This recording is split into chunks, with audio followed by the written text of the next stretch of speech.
Hear me, defenders of the crown.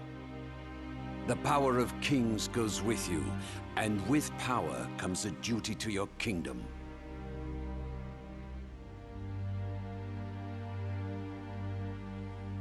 Your body is a vessel for the blessings of the Stone of Lucis. Your blade, a ray of hope cleaving a path for the future king. But let it be known, your transgressions have not been forgotten. Once the true king awakens, and the light is restored to this world, only then shall you be forgiven and set free from the burdens you bear.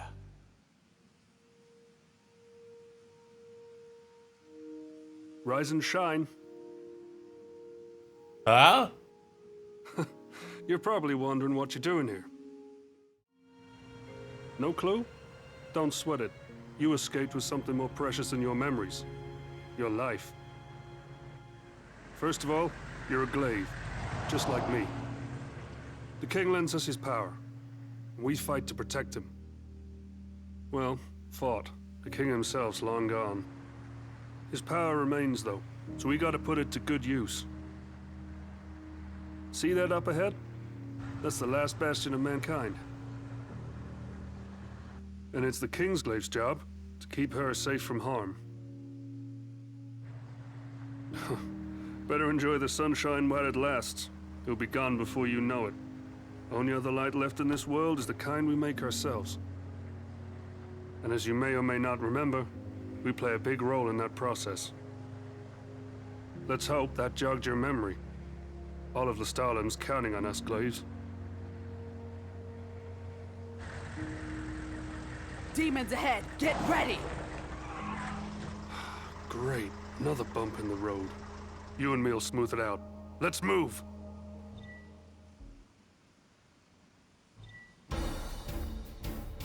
Glaives function somewhat differently than Noctis and his pals, but their fundamental controls remain the same. I'm gonna go ahead and just jump us into it. So this is Comrades, the multiplayer mode of Final Fantasy 15. It has its own client now. You make your own character, and it takes place a little bit in between chapters 13 and 14 of the main game.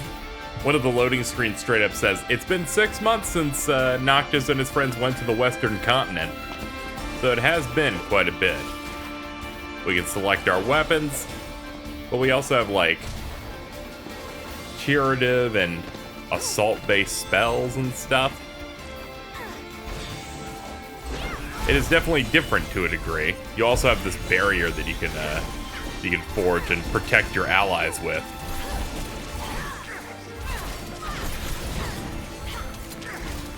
Now, normally you'd have to question, why put this in the main LP? And I felt like, one, it's good to cover it, and it does take place in the story. Helps show you what is happening to the world while all the bad stuff's going.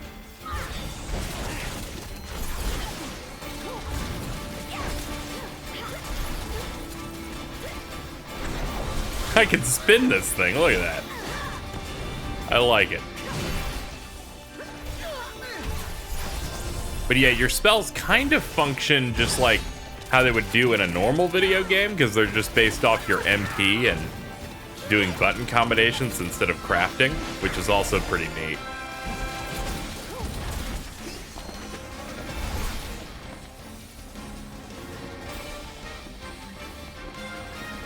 That looks good enough to eat.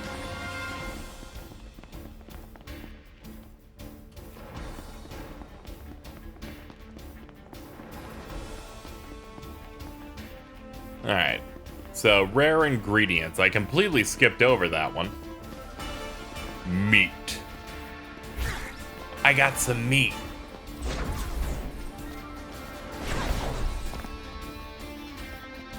Alright, we're almost at Lestalen proper.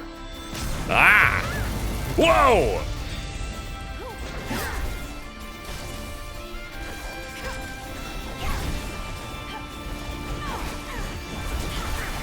It's okay, you've got nothing. We're a full team here.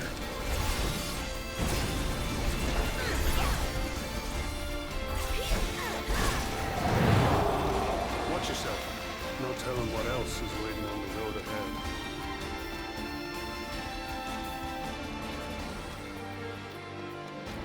Oh great, another one. Those things are everywhere. We can't forever.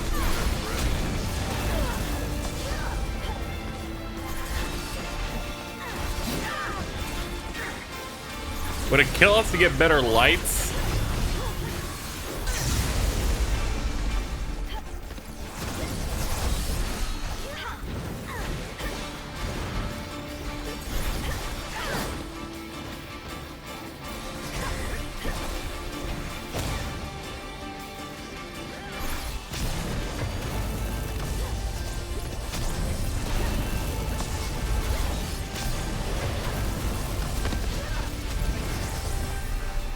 Ugh!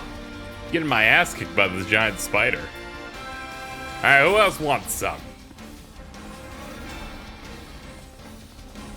I guess we'll check over here.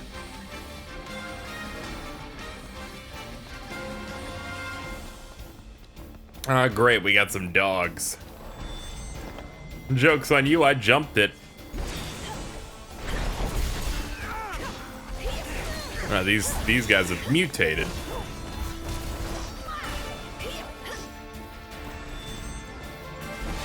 Oh, good lord. A lot of demons are out today.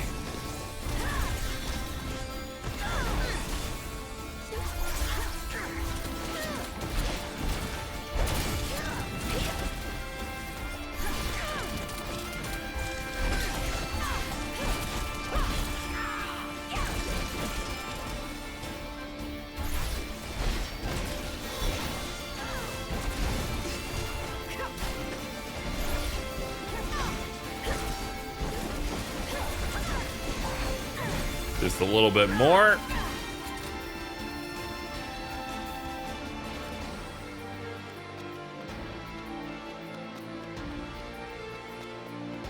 Alright, this area is clear.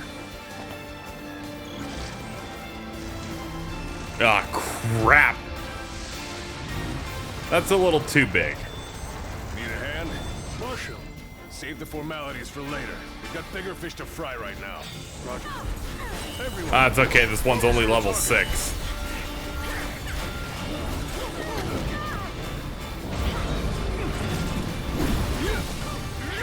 Let's show the immortal what we glaives can do.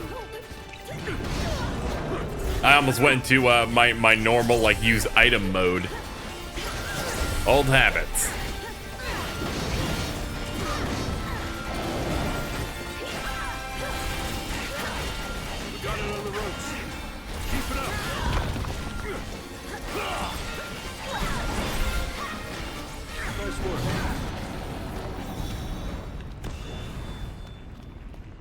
This way.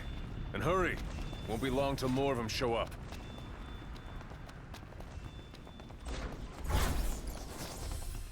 Open up! It's the Marshal! Open up!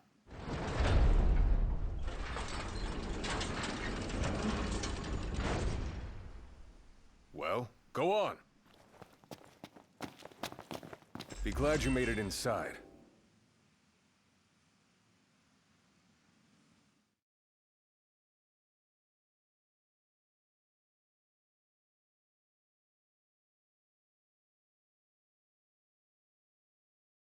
You are a capable combatant. Everyone here in Lestalem is counting on you to keep them safe.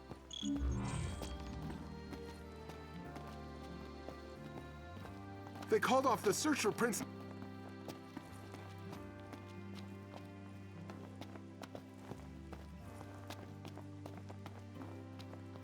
Hey there. Nowadays, Lestalem's known as the City of Light, the last beacon of hope left for mankind. That's why everyone's gathered here. Refugees are pouring into the city from all corners of Eos, and it's our job to keep them safe from the demons. We glaives fight for hearth and home, and this is our home now. I appreciate the money. Here you go. I can't thank you enough. Meteor shards are collected on quests and used to generate electricity. Scavenge for meteor shards and restore power to the town. Relax. You can rest easy now. Although you might want to thank the guy who brought you here. Anyway, I'd better get a move on. Wouldn't want to face the wrath of Kor the Impatient. Oh, and here's something for the road. Pair of daggers, allegedly yours. A name is carved into the hilt of one of your blades.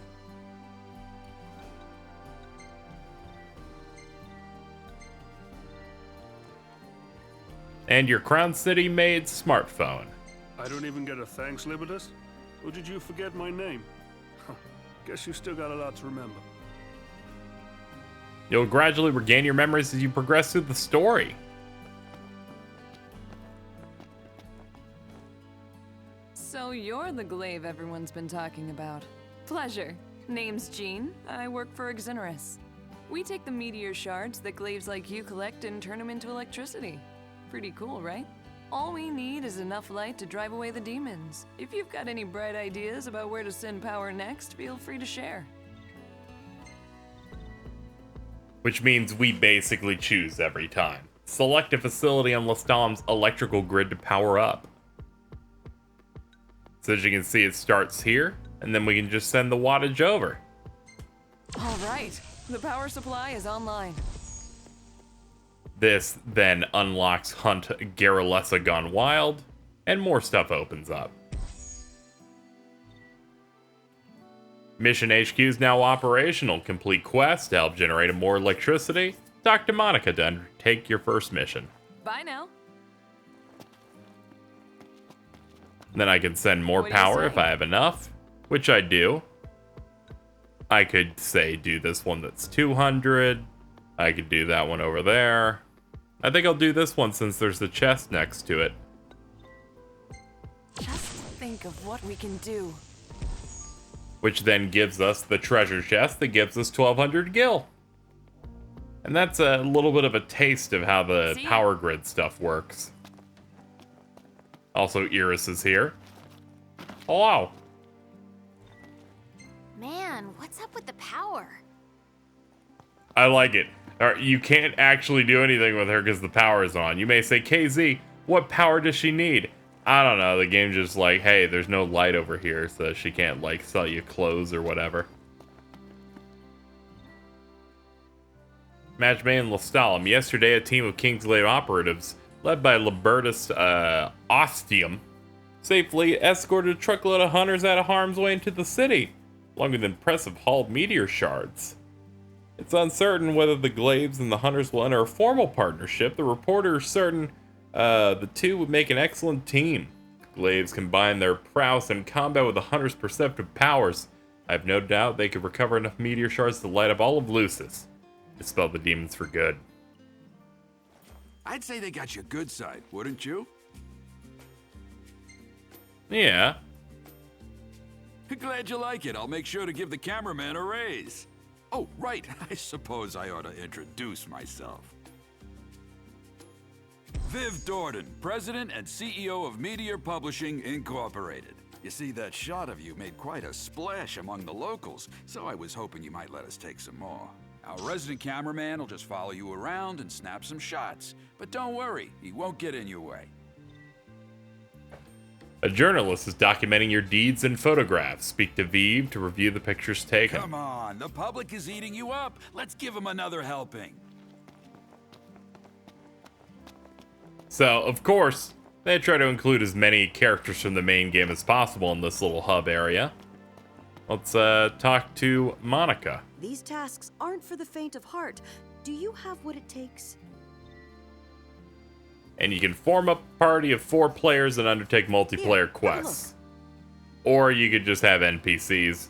It doesn't really matter. You have daily quests like this one that'll give you, your daily reward. And then, of course, you have your hunts. And then there's a lot of different areas for these, including future. So with that, I think I should make a little bit of progress in this and maybe have a bit more of a transformation, as it were. So let's do that. All right. Well, I've switched on over. We have another character. It's just KZ. This is the one that I actually used from my own time, like, well over a year ago when I was actually playing Comrades, back before they made you download another fucking client for it. Hello. I haven't used this thing since then. So I thought we would jump to that and then do a little bit more of this. Another update about the situation at Golden Key. Your friend Dino. Your friend Dino? Dino and Talcott. The two biggest losers of all time. No interest. No interest. So, here's a little look at what we got going here. I've got this Tadayoshi. Got a lance, parrying daggers, a mace. And I've got an Oracle Sigil. Because this mode lets you collect the royal arms in a way. And they're all based on, you know, the various different, like, armored versions of the previous kings. So I have the Wanderer, and I have the Oracle. So that's real neat. With gear, you can take it to, I believe, Sid's setup over here, and you can break shit down. And the whole goal is to, like, reach the max level while also fulfilling certain requirements for the weapon. Which is a thing. Like, you can see on the meter on this Onikiri on the bottom right there, there's 5% on the fire. I'm pretty sure you're supposed to fill that meter. And some of these require you to fill multiple different ones. And if you can get it to its max level with all of those meters filled up to the max, then you will be rewarded with the weapon evolving into something else. And you can upgrade, you can fill those meters by putting random materials you get in quests into them. And I found it to be incredibly difficult at times to get exactly what you're going for. But thankfully it only autosaves when you leave the menu. So what you'll do is, like, you realize that you fucked up, and then you close this fucking game. And then you load it again. You close it before you even leave that menu, so that you can try it again. Anyway, let's check the missions that are available. So we got a bunch of different ones. Of course, there's the Future tab over there, which ends up just being like a filler quest that takes place like toward endgame, and doesn't really... it's interesting. There's more that you can unlock as you go. Like, some of the final bosses of the game are actually in Comrades, and you can just do them as your characters here, which is pretty neat. They really get a lot of mileage out of what existed in the game before. I feel like it'd be only right for us to do some sort of quest now. Take care out there. And then kind of close out this video as I kind of talk a little bit more about it. Comrades is an interesting thing. This is all contained within the season pass of the game, where they said, okay, we got multiplayer coming, and we have 3 downloadable pieces of content that are going to be story-based for the other party members, which seemed pretty cool at the time. But then, you know, kind of didn't feel perfect because, you know, you kind of wish that some of the story stuff they did with Gladio, Prompto, and Ignis were just in the game. We have Kenny Crow. Kenny Crow? Kenny Crow, please. So, I guess you could describe, I could describe the way that all of this is set up is kind of like Monster Hunter in a way. Where you, like, get a group of people and then go out on a mission and there's a lot of loading screens. But as soon as you set up for your mission, they put you here where you can prep with all your dudes. You ready up, and then you begin.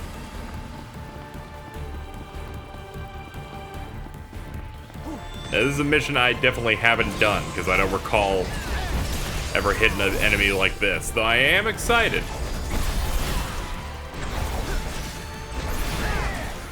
This could be quite dangerous. I remember really enjoying the stuff here, but there are 2 things that really bogged down Comrades for me. One had to have been the grind could be pretty fierce and the grind was only exacerbated by the loading. The sheer amount of loading the game had to do, at least on console, just really took me out of it. I don't even know, is this on PC?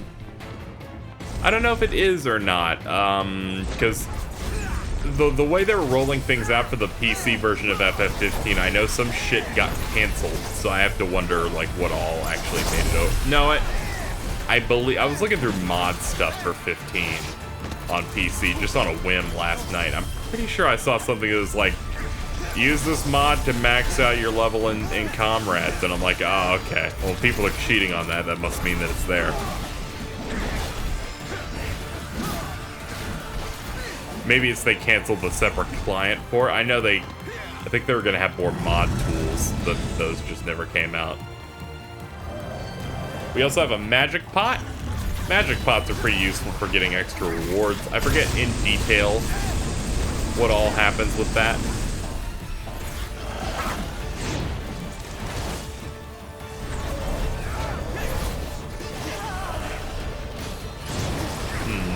Do I have a decent offensive spell? I don't. Just have this like air blast move. I nailed the pot. Got a demonic scab.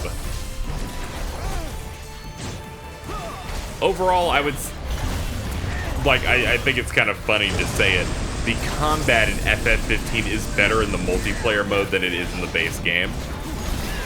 And I would say, like, it makes sense they really focused on the combat a bit more here, and the mechanics that they adopted for it in terms of, like, your gear, in terms of how you're doing spells.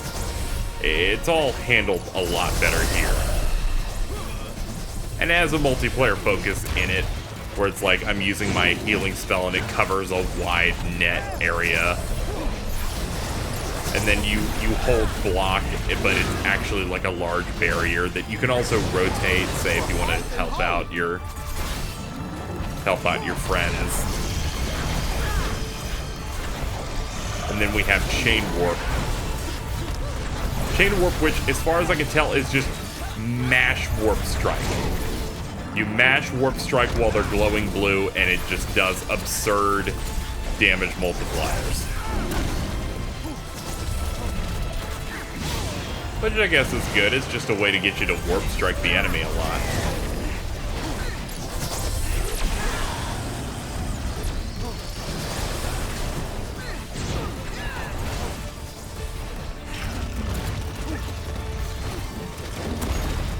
I'd say this is one of my favorite enemy designs in the game, especially just because of all the cool stuff it does.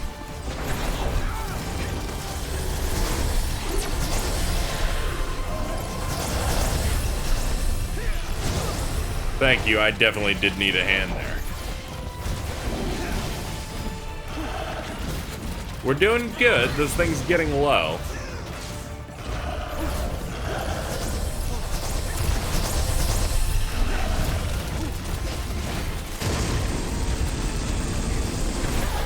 Yeah, blocking that was fucking about the last thing I could take.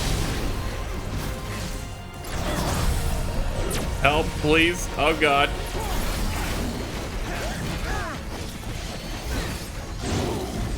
Alright, focus him down. He's getting close. I appreciate Gutsco continuing to pick me up. That's helping quite a bit.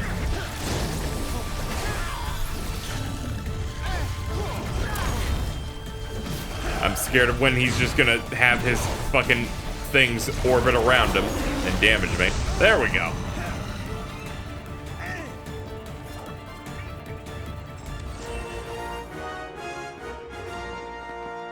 We're done. Give me these eggs. So this plays its own variation of the victory theme, and it begins the return to camp. So it's like pick up stuff if you want to go get it. This is time to go.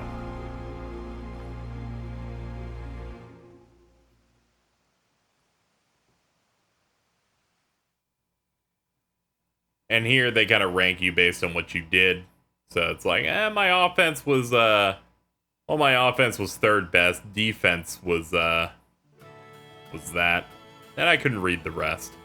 And then your like CEO or commanding officer of the area just says, all right, here's what you collected. This is the best thing I can make out of it for food. Sorry for the wait. You get some lasagna. One can't wage war on an empty stomach, so eat up. Then you get some experience to maybe level up. And you obtain some additional power. As well as some extra items that you could maybe apply to your weapons, which I briefed you folks on a little bit earlier. And that's your general loop.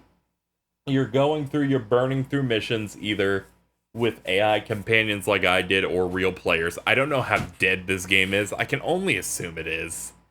You know, as like a multiplayer mode for a Final Fantasy game, and also it's like over a year removed from it. I have to wonder how well it's like doing. Or you get the two people who are still playing it who are like level 120, and you're like, oh shit. Look at these guys. Give me another update about the situation at Golden Key. Shut the fuck up, Talcott. No one wants to talk to you. You little shit. So here's what I have developed based on what I played a while back, where I've connected us to other areas, which is kind of how you unlock new jobs for different places, is connecting Lestalem to, say, the Meldaccio HQ or the old Lestalem area. But there's other stuff like I think you have to beat the Bandersnatch, and then you're allowed to pick that up. And then a lot of these are really expensive. Like you can do the Wicked Wyvern, but you have to pump 10,000 watts just into that. And then there's ones that just connect these together. Defeat the Cursed Coral, and then you'll be able to do Tomb of the Just, which there's nothing you have to do to it. You just unlock it automatically, and boom! You're like, hey, I got this now.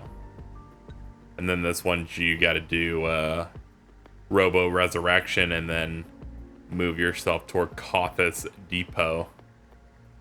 They got a lot of these. 38,000 just to get the Warrior Sigil Untouchable. But yeah, that's this is generally how Comrades works.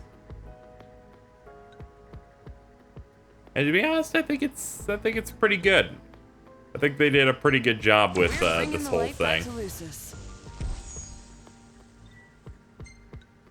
Unlocked the Quetzal Slaughter, which I can only assume is the Quetzalcoatl fight. Is that the only cheap one I have? It looks like it. See ya. So we have that unlocked, and we can keep going.